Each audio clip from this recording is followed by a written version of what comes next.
Mic மாயாண்டியா இருந்தவர் ஒரு காலத்துல மைக்க கண்டா விட மாட்டாப்ல. 2 ஆலமரமும் பயப்படுது அப்படின்னா ஏதோ விஷயம் இருக்கு விஜய் கிட்டன்னு சொல்லிருச்சு.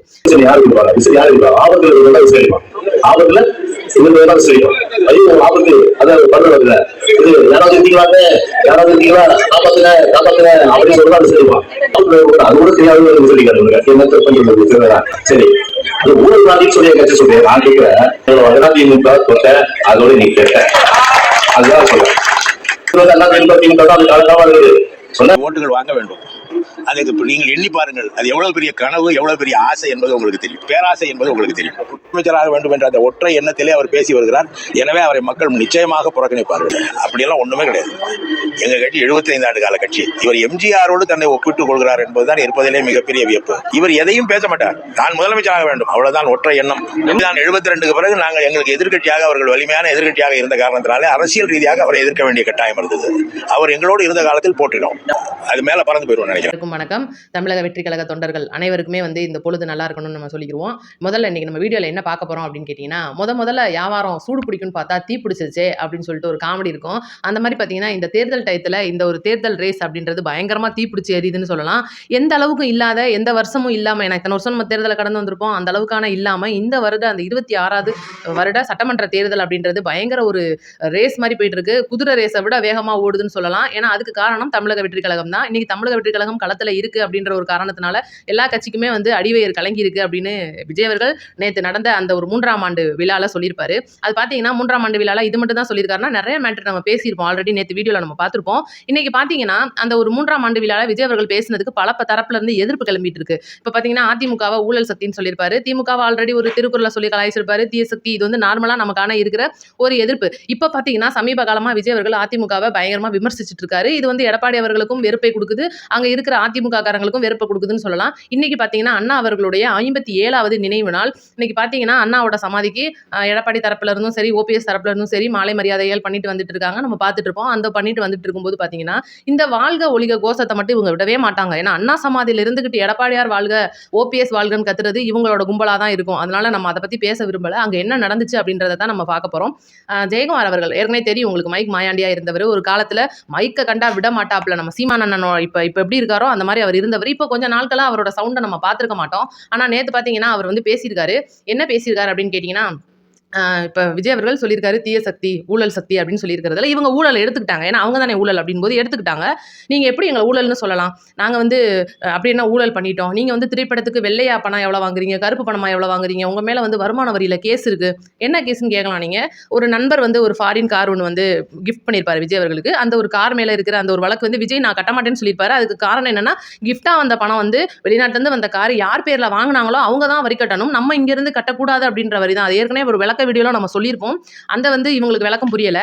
இதை சொல்லி பேசியிருக்காரு. ரெண்டாவது பார்த்தீங்கன்னா எம்ஜிஆர் அவர்கள் எப்ப இருந்து 53ல கட்சிக்கு திமுகல இருந்து பிரிஞ்சு திமுகவோட ஊழல் ஆட்சி வேண்டான்னு ஒதுக்கி தள்ளிட்டு அதுக்கப்புறமா அண்ணா திமுகவை ஆரம்பிச்சு இன்னைக்கு இவ்வளவு பெரிய தலைவரா ஒருத்தர் இருக்காரு, அவருக்கு நிகரா நீங்க எப்படி வருவீங்க அப்படின்னு சொல்லிட்டு ஒரு கலாய்ச்சி பேசுவோம்னு சொல்லிட்டு நினைச்சு பேசியிருக்காரு. மூணாவது அவர் தொட்ட விஷயம் பார்த்தீங்கன்னா விசில். இதை தான் நான் அவருக்கு சொல்லவே விரும்புறேன். என்னன்னா, இப்ப ஆபத்துல இருக்கிறவங்க விசில் அடிப்பாங்க.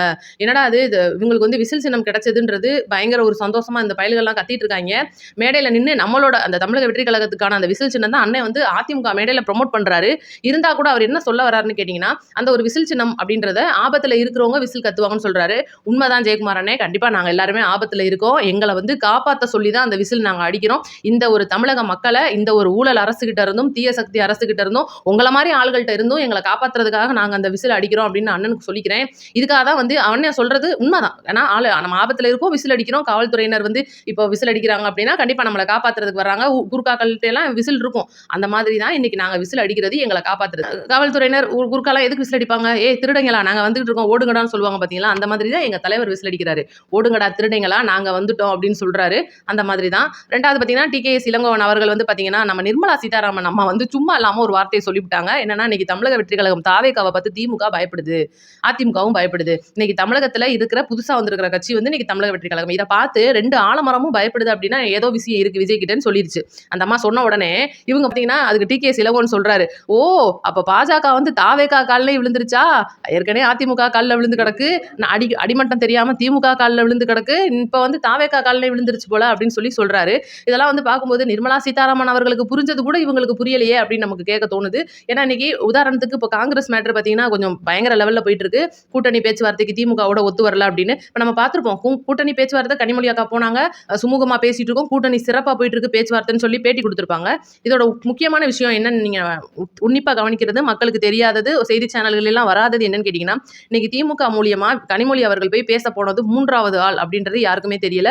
முதல் வந்து பாத்தீங்கன்னா திமுகவோட மூத்த அமைச்சர்கள் வந்து ராகுல் அவர்களை சந்தித்து, அதாவது எம்பியில இருப்பாங்கல்ல டெல்லியில, அவங்க தான் வந்து பேசியிருக்காங்க. ராகுல் அவர்கள் ஒத்துக்கிறல.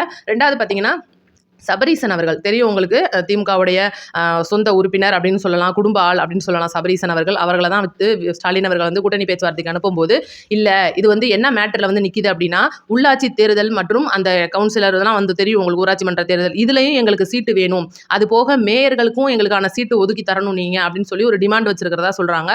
3வது ஆளா பேச போனவங்க தான் அக்கா கனிமொழி அக்கா. ஏன்னா ஸ்டாலின் அவர்கள் வந்து இன்னைக்கு கூட்டணி பேச்சுக்காக நீங்க போய் எப்படியாவது பேசி முடிச்சுட்டு வாங்கன்னு சொல்லி மெனக்கட்டு கனிமொழி அவர்களை சொல்லி கொடுத்து அனுப்பின ஆள் தான் நம்ம கனிமொழி அக்கா. அவங்களும் போய் பேசியிருக்காங்க.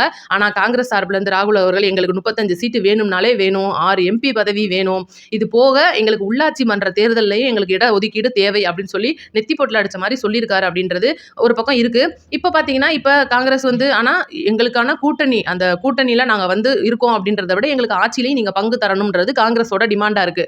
இதுக்கு வந்து திமுக ஒத்து வரவே மாட்டேன்றாங்க. ஏன்னா அவங்களோட ஒரு கொள்கை என்னன்னு உங்களுக்கே தெரியும், மாநில சுயாட்சி மத்தியில தான் கூட்டாட்சி அப்படின்றது நம்ம ஸ்டாலின் ஐயாவுடைய கருத்தா இருக்கும்போது எப்படி அவங்க ஒத்துக்கிட்டு வருவாங்க அப்படின்னு நம்ம யோசிக்கணும். 2வது இப்ப டிவிக்கே கூட காங்கிரஸ் பேச்சுவார்த்தை போயிட்டு இருக்கா அப்படின்னு கேட்டீங்கன்னா, இந்த இடத்துல தான் தமிழக வெற்றி கழகத்தின் தலைவர் விஜய் அவர்கள் விழித்துக் கொண்டார் அப்படின்னு சொல்லணும். ஏன்னா என்னதான் வந்து உங்களுக்கு உள்ளுக்குள்ள இப்ப பாத்தீங்கன்னா பாமக பேச்சு நடத்தினாங்க, இன்னும் கூட தேமுதிகவோட சுதீஷ் அவர்கள் பேச்சுவார்த்தை போயிட்டு இருந்துட்டு சில அதாவது பெட்டி விஷயம் தான், எது பெரிய விஷயம்லாம் கிடையாது, பெட்டி விஷயத்தினால. ஏன்னா தமிழக வெற்றி கழகத்தை பொறுத்த வரைக்கும் ஊழல் கரைப்படியாத ஒரு கழகமா இருந்துட்டு இருக்காங்க அப்படின்னும் போது, ஆனா இவங்களை நம்ம அப்படி சொல்லணுமான்னு கேட்டீங்கன்னா கிடையாது. அப்ப அந்த மாதிரி ஒரு இதுல எங்களுக்கு நீங்க எல்லாம் வேணான்னு டிடிவி அவர்களை எப்படி புடனில தட்டி விரட்டி விட்டாரோ அதே மாதிரி தான் இன்னைக்கு தேமுதிகவும் சரி பாமகவும் சரி அந்த ஒரு நிலுவையில இருக்காங்க. ஏன்னா இன்னைக்கு பாமகக்கு சின்னமே வந்து பிரச்சனையில போயிட்டு இருக்கு.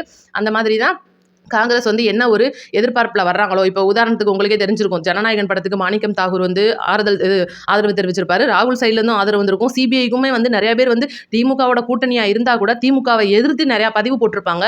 இது மூலியமா அவங்க என்ன சொல்ல வராங்க அப்படின்னா, நீங்க வரலன்னா நாங்க டிவிக்கோட போய் கூட்டணி சேர்ந்துருன்ற ஒரு பயமுத்துறதுக்காக தான் இப்படி பண்றாங்க. இது தேர்தல் டயத்துல எல்லா கட்சியுமே பண்றதுதான். அப்படி இருக்கும்போது ராகுல் அவர்கள் தெளிவாகவே கூப்பிட்டு சொல்லியிருப்பாரு, நம்மளுக்குள்ள பேசுற கூட்டணி பேச்சுவார்த்தையை பொதுவெளியில காங்கிரஸ்காரங்க யாரும் பேசக்கூடாதுன்னு. திமுகவும் இன்னைக்கு அதே ரூல்ஸை கொண்டு வந்திருக்காங்க. வெளியில கூட்டணி பேச்சுவார்த்தை நம்ம கட்சியிலிருந்து வெளியில போக கூடாது, அதிகாரப்பூர்வ அறிவிப்பு வர்ற வரைக்கும் நீங்க வாயை திறக்க கூடாது அப்படின்னு சொல்லியிருக்கான் தலைமை. அப்படி இருக்கும்போது இன்னைக்கு வந்து காங்கிரஸ் வந்து டிவிக்கோட போய் சேர்ந்துருமான்னு கேட்டீங்கன்னா, டிவிகே சார்பில் காங்கிரஸ்க்கு 70 சீட்டு தர்றதாகவும் 6 அமைச்சர் அவங்க கேட்கறத கொடுக்கறதாகவும் 40% உள்ளாட்சி தேர்தலில் ஒதுக்கீடு தந்து தர்றதாகவும் பேச்சுவார்த்தை நடத்தியிருக்காங்க.